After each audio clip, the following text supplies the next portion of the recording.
Cuando el EZLN le declaró la guerra al Estado mexicano en enero de 1994, alumnos y profesores de la Facultad de Filosofía y Letras de la UNAM nos reunimos en salones vacíos a los que bautizamos con nombres rebeldes como el Cachumbambé o el Che Guevara, para organizar el apoyo del que no teníamos ninguna duda era un movimiento legítimo. Fue así como surgió la primera caravana universitario Ricardo Posas. Con una organización sorprendente en jóvenes que apenas salían de la adolescencia, conseguimos varias toneladas de alimentos y medicinas y las transportamos en viejos autobuses hasta la selva para mostrar nuestra solidaridad y aliviar, aunque fuera de manera simbólica, los estragos de la guerra. Los zapatistas pusieron sobre la mesa de discusión temas tan importantes como el racismo, la desigualdad, la colonización, el neoliberalismo y su maquinaria de muerte, la posibilidad de las autonomías, la inclusión de las diferencias y la creación, como dicen ellos, de un mundo en el que quepan muchos mundos. Gracias a los insurgentes, México empezó a cambiar de forma quizás lenta pero irreversible. Ahora que se conmemoran 3 aniversarios del EZLN, el de su creación, el del levantamiento y el de la autonomía, la revista de la Universidad de México quiere hacer un homenaje así como un recorrido por la historia de este movimiento que ha marcado a varias generaciones y despertado la empatía de muchas comunidades en todo el planeta. Muy buenas noches, pues vamos a empezar a rendir honores, digamos, a la celebración de los 30 años del levantamiento del Ejército Zapatista de Liberación Nacional. Por supuesto sabemos que se fundó antes, se cumplen 40 años de su fundación, 20 años de los caracoles, en fin, vamos a hablar un poco de todos estos aniversarios, pero pues primero les voy a presentar a nuestro invitado. Es un invitado particular, muy buscado para todos estos temas. Él se llama Raúl Romero, trabaja aquí en el Instituto de Investigaciones Sociales de la UNAM, escribe mucho en La Jornada, ha publicado diversos textos en revistas académicas. Forma parte del Grupo de Trabajo Derechos Humanos, Luchas y Territorialidades del Consejo Latinoamericano de Ciencias Sociales, CLACSO. De hecho, ¿sigues ahí? Sí, güey. ¿Sigues ahí? Perfecto. También tiene una parte de activista, parte de académico. Es parte del colectivo Llegó la Hora de los Pueblos y de la Red Universitaria Anticapitalista. Así es. ¡Wow! Así Muy es. buen programa. ¿Cómo te sientes en este momento de aniversario?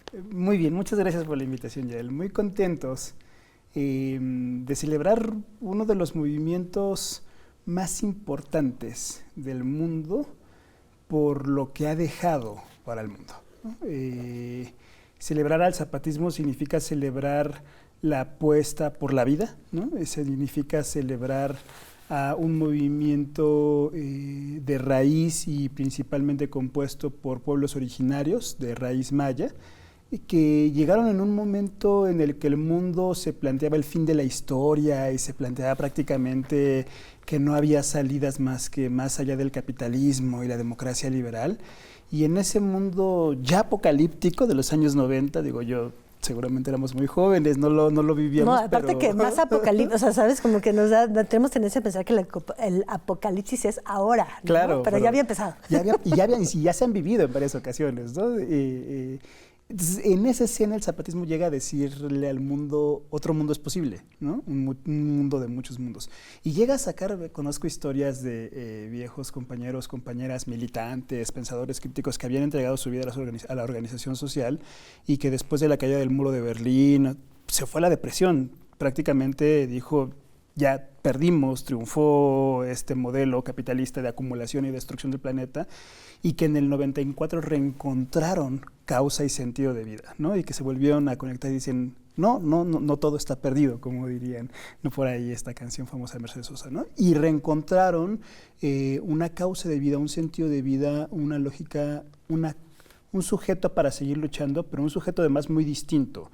Un sujeto que se salía de las ortodoxias tradicionales, que rompía con el economicismo, donde ponía como principal problemática el problema de clase, y que encontraba en los pueblos originarios a alguien que sí reivindicaba a los pueblos oprimidos o empobrecidos, pero además también ponía el discurso de los problemas de el ser particular de ser indígena en un mundo como es el mundo capitalista y en particular como es América Latina. Entonces, claro, muy contentos de celebrar este hecho histórico. Yo siento que el zapatismo llegó, o sea, es algo que nos ocurrió a los mexicanos que ahorita compartimos este país, bueno, este territorio que llamamos México.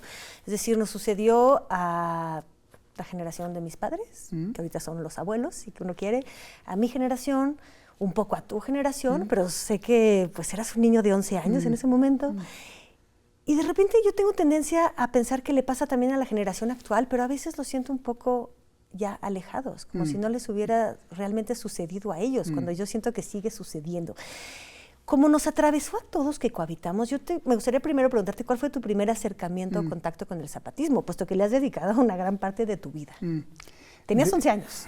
De formación soy sociólogo, entonces yo no escucho en el 94 por ahí las noticias, además recordemos también de esas épocas el Chupacabras, Gloria Trevi, ¿no? O sea, todo, o sea, era muy exótico. O sea, los 90s y ahora que vuelvo a ver las series que están saliendo por ahí o que estoy releyendo, digo, wow, sí nos tocaron vivir cosas muy, muy, muy tremendas, ¿no?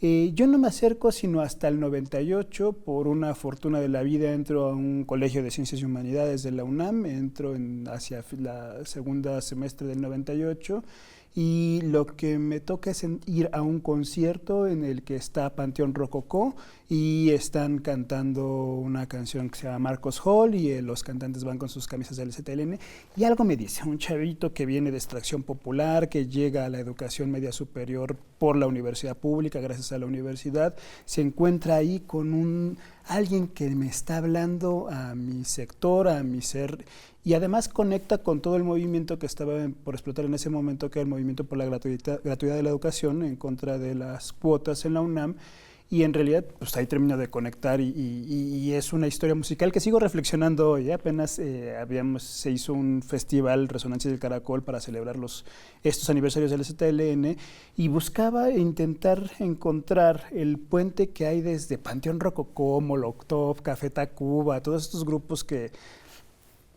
Escape, Todos tus muertos, ¿no? Aterciopelados, que son prácticamente de nuestra educación musical y sentimental para muchos de mi generación y seguramente también de la tuya, ¿no? A lo que hoy es Vivir Quintana, Rebeca Lane, ¿no? Toda una lengualer, toda una generación de raperos, raperas, hip hoperas, de músicos, músicas. Y desde ahí digo, para las juventudes, transformación que no se canta, que no tiene su propia épica, su propia narrativa, su propia estética, no está logrando transmitir esa transformación social que se está dando. Y el zapatismo lo viene dando desde hace 30 años, ¿no? O sea, viene logrando una imagen, una estética, dice Francisco de Parres, el doctor que está estudiando mucho la estética zapatista, ¿no? Donde el zapatismo te da una imagen, te da un espejo en el cual puedes mirar a esas personas con pasamontañas y paliacates, pero también te miras tú con ellos, ¿no? Y te da una poética, y te da una estética, y te da una pintura, y te da una música que creo que sigue comunicando. En menor medida como sucedía en los 90s, pero al día de hoy sigue comunicando a un sector social, ahora principalmente a las jóvenes, a las mujeres jóvenes. Muchas de las alumnas o compañeras que participan en nuestras organizaciones tienen como punto de referencia el encuentro de las mujeres zapatistas, que convocaron en 2018, al que acudieron más de 10,000 mujeres de todo el mundo, y lo tienen como un punto de partida en su politización y en su subjetivación de que sabían que algo estaba mal, pero a través de ahí empezaron a ponerle nombre, causa, sentidos, dimensión histórica y dimensión global, y hoy son pues militantes y reivindican directamente al zapatismo. Sí, de cierto modo el zapatismo se adelantó a muchas cosas. Digo, la ley de mujeres revolucionarias indígenas también cumple 30 años, ¿no? Parece, sí, o sea, incluyeron muy rápidamente. La primera declaración vamos a hablar hoy también de los comunicados, ¿no? Pero la primera declaración de la Selva Lacandona dice hermanos mexicanos, pero desde la segunda inmediatamente después ya es hermanos y hermanas, sí, ¿no? Sí. Pareciera que nos proyectamos al año 2000, pero sí, es antes que eso. Sí. Y justo, esa era una de las dudas que tenía.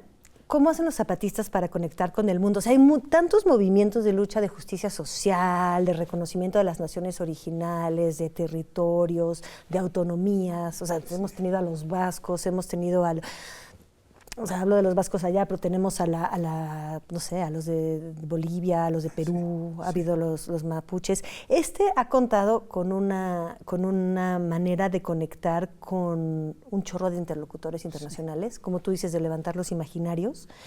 Y yo llego a pensar a veces que tiene que ver con la lengua, ¿sabes? Porque no es como materialismo dialéctico de las luchas, ¿no?, marxistas o de lucha social, que ya es un lenguaje cartonado, no es el lenguaje de los políticos, es un lenguaje muy distinto que vemos desde las primeras declaraciones, ¿no crees? Sí, fíjate, para empezar, el zapatismo es una apuesta por un mundo distinto. Entonces, ha tenido, a diferencia de lo que muchos opinen, no es un movimiento que solo se enfoca en su comunidad o en Chiapas o en México, claro, sino que siempre está hablando al mundo, ¿no? O sea, decimos, es un sueño del tamaño del mundo, ¿no? O sea, bueno, y dicen, es un sueño, es que ahí está la poética. No es que es un proyecto de quinquenal, ¿no? No, están pensando en 120 años o más, porque vienen además...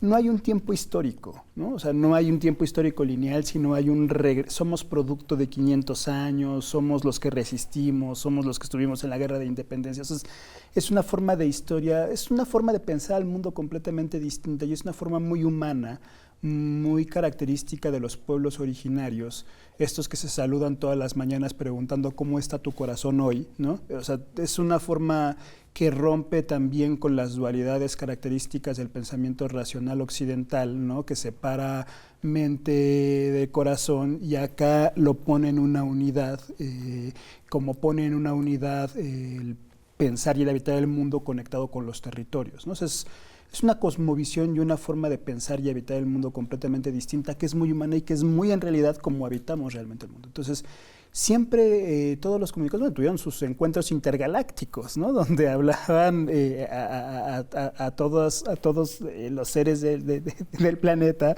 y a los que no estuvieran también acá, ¿no?, y jugaban con esa idea. Entonces, siempre le ha hablado al mundo y siempre ha entendido la diversidad de los mundos que habitan el mundo.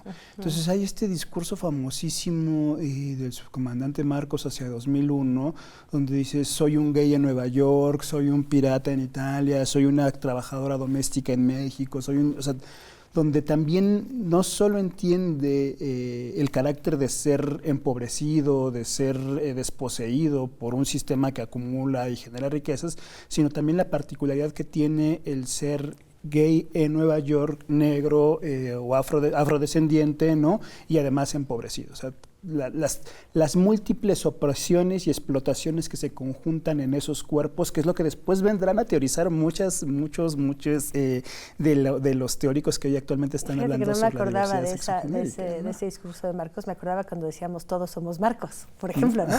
Vamos a irnos un corte y volvemos, pues podemos volver a empezar con eso justamente. Listo. ¿Sale? Pues nos damos un corte y volvemos con Raúl Romero y pues este festejo del Ejército Zapatista de Liberación Nacional.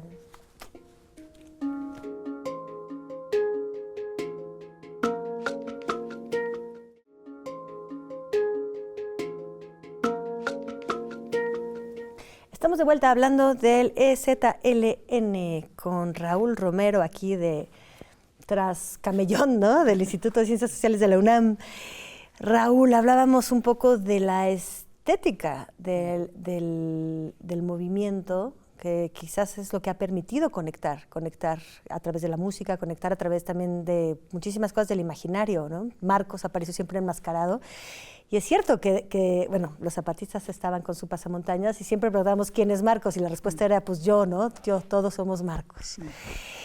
¿Cómo comunica esta visión del mundo el EZLN? O sea, no va forzosamente a plataformas televisivas o poco, no mandan libros desde la selva. ¿Cómo se hace para difundir esta idea de un mundo donde quepan muchos mundos y para difundir los diferentes trabajos y las diferentes visiones? Te decía, primero me parece, o sea, nunca deja de hablarle al mundo, ¿no? Su sueño es del tamaño global sin dejar de atender lo particular. Okay. Segundo, se mantiene profundamente comunicado e informado, ¿no? O sea, la verdad es que la serie de simpatizantes y amigos y solidarios y sus redes de relación que tiene con otros le ayudan a entender el zapatismo. Bien decías tú, desde el 93 que lanzó la Ley Revolucionaria de Mujeres ya empezaba ahí a poner el tema de las mujeres y de las mujeres indígenas en particular, que es una situación todavía terrible. Hacia los años 80 y 90 en Chiapas todavía se vivía el derecho de pernada, esta cosa horrible, ¿no? En situaciones coloniales de trabajo esclavo y el zapatismo 30 años después, uno de los referentes principales, las mujeres zapatistas, la comandante Ramona, se ha convertido en un ícono de las nuevas generaciones de las mujeres. Desde los años 90 el zapatismo ponía énfasis en el problema del territorio del planeta, ¿no? Que hoy conecta con los discursos del cambio climático, del cambio climático y del capitaloceno y de todas estas figuras que también estos han abordado muy bien en TV UNAM. Desde entonces el zapatismo hablaba y tenía sus figuras de la diversidad sexual, ¿no? Y están ahí, en fin, le habla a todos los mundos, le habla y desde ahí se mantiene actualizado y va encontrando las particularidades, se interactúa. ¿Qué canales usa? O sea, ¿hay una voz autorizada? ¿Hay quiénes hablan? ¿De qué manera? O sea, está el Enlace Zapatista, que es un sitio web, es por ahí. Es la única página, Enlace Zapatista, con sus redes ahora, su canal de Twitter, su canal de OX, su canal de Facebook, su Telegram, que es la única fuente, el único increíble, medio ¿no? O sea, sí oficial. realmente es una utilización de Internet que viene muy bien, ¿no? Sí, a la hora del claro, levantamiento. claro. Ahí es curioso, ellos cuentan que en realidad quienes fueron los que apostaron a Internet son solidarios, ¿no? Que dijeron, vamos a empezar a subir los comunicados, porque ellos no lo tenían dentro de las divisiones. Estaban en la selva. Exactamente, con una máquina de escribir ahí que medio servía, y lo ha contado en varias ocasiones. O sea, esta narrativa que se ha construido de que es el primer movimiento red, que lo es, pero no fue su primer objetivo, ¿no? Sino fue como resultado de los miles de personas que se conectaron y que dijeron hay que ayudar a comunicar eso.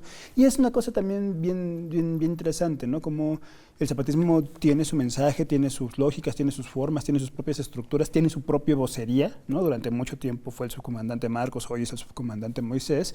¿Y ahí se siente la diferencia, una evolución entre las vocerías? Un cambio más que una evolución, diríamos que se identifica más directamente una adscripción directamente indígena, ¿no? De los pueblos.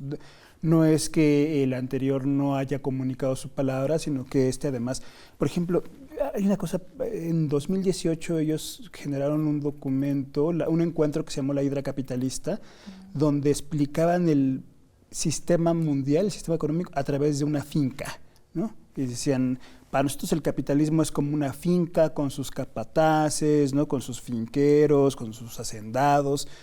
Y era una forma muy local en la que ellos estaban explicando el mundo y el funcionamiento del mundo y el sistema económico mundial a través de lo que ellos habían vivido por lo menos 3 décadas atrás, antes del levantamiento, ¿no? Entonces, es una forma muy particular de la vocería del subcomandante Moisés, que con palabras sumamente sencillas explica la complejidad del mundo que economistas de altos grados académicos no logran poner a explicación. Entonces, es una de las características. O sea, que no logran bajar a la gente. Exactamente, ¿no? Que no logran poner en un lenguaje común que todos comprendamos, ¿no? Cuando ellos nos dicen el capitalismo es un sistema que está poniendo en riesgo la vida, ¿no? Frente a la lógica de, es que el CO2 está aumentando y la temperatura está, ¿no? Entonces, sí, la consecuencia de todo eso es la vida, ¿no? La vida humana y la vida de otras especies. Entonces lo ponen en palabras muy sencillas.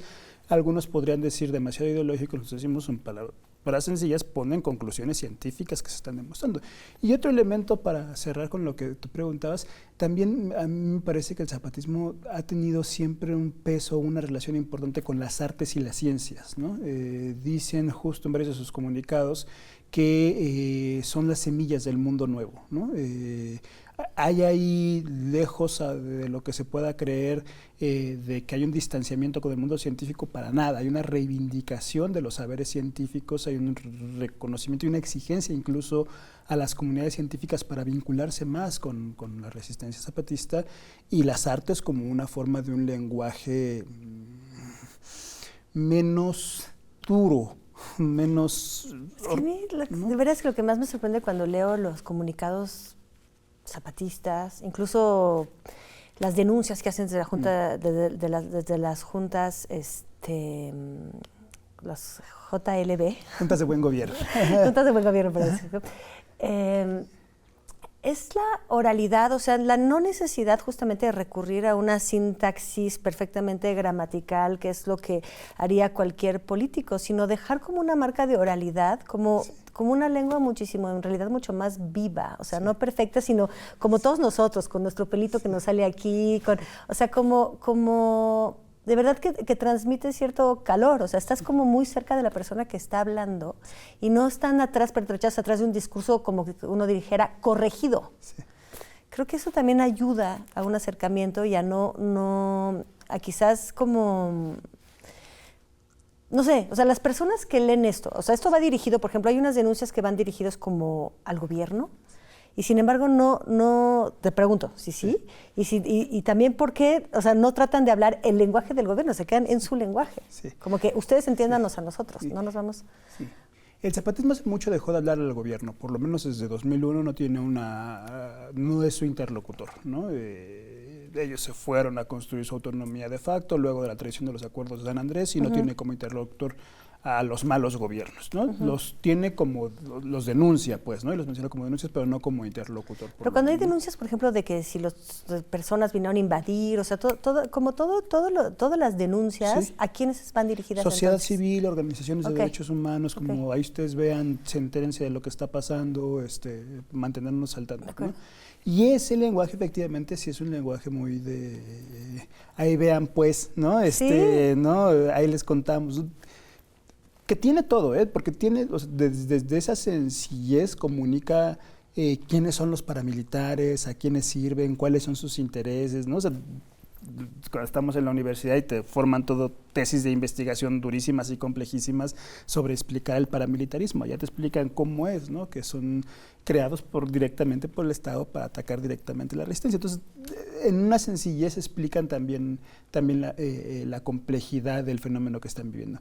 Pero también tienen este mundo o estas figuras tan seductoras del mundo indígena, el escarabajo, el caballo, ¿no? Es la ballena, o sea, personajes que uno parecería o podría suponer que son fantásticos, pero que habitan la selva, ¿no? Que están ahí, que viven y que tienen también una forma de relación y de habitar el mundo distinta a la que tenemos en el mundo occidental. Entonces, muchos de esos personajes se han convertido también en voceros, en educadores políticos. Una generación crecimos con Don Dorito de la Lacandona, ¿no? Politizándonos con ellos. Totalmente. Y bueno, y hablando entonces ya, pues si quieres, de metáforas que nos puedan también animales, ¿qué tal el caracol? Por ejemplo, ¿no? El caracol más como un símbolo y metáfora de los pueblos originarios, con un gran peso de los pueblos mayas, que ayuda precisamente a entender esto que te decía, la historia no lineal, sino la historia cíclica, la circularidad de la palabra, la complejidad también de las relaciones no lineales, no verticales, ¿no? Sino en este llamado del caracol, que también además es a gran escala, ¿no? Y el ritmo, ¿no? Del caracol también, ¿no? Esa lentitud. Así es, ¿no? Completamente a contrapelo de nuestras prisas. Así es. Conectado además, ¿no? Y así llamaron a sus encuentros, ¿no? A sus juntas. Así se encuentran. Bellísimo. Oye, y en la actualidad, ¿cómo está la comunicación? ¿Con quién hablan? O sea, ha pasado tiempo desde la sexta declaración de la selva. ¿En qué van ahorita? Bueno, en 2020 lanzan la Declaración por la Vida, que es la iniciativa internacional, me parece, más vigente. Además, En plena pandemia, ellas convocan a recorrer el mundo, anuncian que van a recorrer el mundo, anuncian que van a salir a encontrarse con otras resistencias y viajan en barco, en el documental de la montaña que van a poder ver seguramente de Diego Enrique Osorno, van a poder ver la historia de 4 mujeres, 2 hombres y un Otroa, ¿no? Que viajan a Europa en el sentido inverso, como fue el viaje. De hecho, Diego Enrique Osorno nos habla un poco de esa película en el número. En el número de la revista, ¿no? Y ahí van a poder ver como parte de esa iniciativa desde dentro, que también es parte de la historia del zapatismo.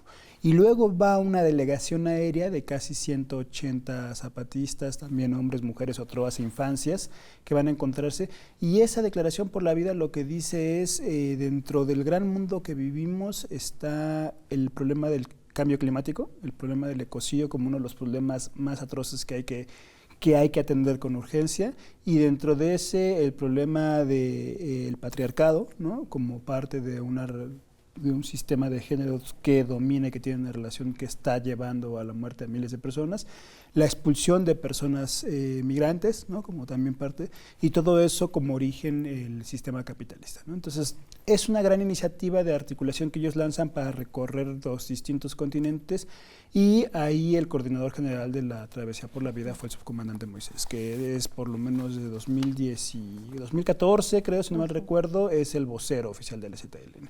Él es el que está comunicando con toda la capacidad que tienen ahí, y bueno, ahora viviendo ellos allá una particularidad de un clima de mucha violencia en Chiapas, crimen organizado, militarización, paramilitarismo, toda esa violencia conjuntada además ahora con la violencia electoral, ¿no? Que también pone en disputa sus territorios.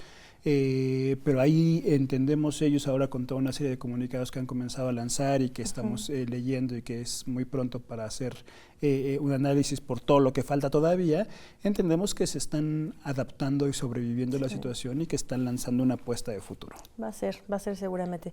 Pues muchas gracias, muchísimas gracias, Raúl. No. De veras que larga vida al ZLN. Yo de verdad que sí festejo que estén en nuestro mundo, que hagan ver que hay muchos mundos posibles, todas sus metáforas. Luego, a ver si luego hacemos otro programa sobre mandar obedeciendo, falta lo que falta, en fin, toda la realidad del planeta Tierra a partir de ellos que buscan tocar el corazón de la gente humilde.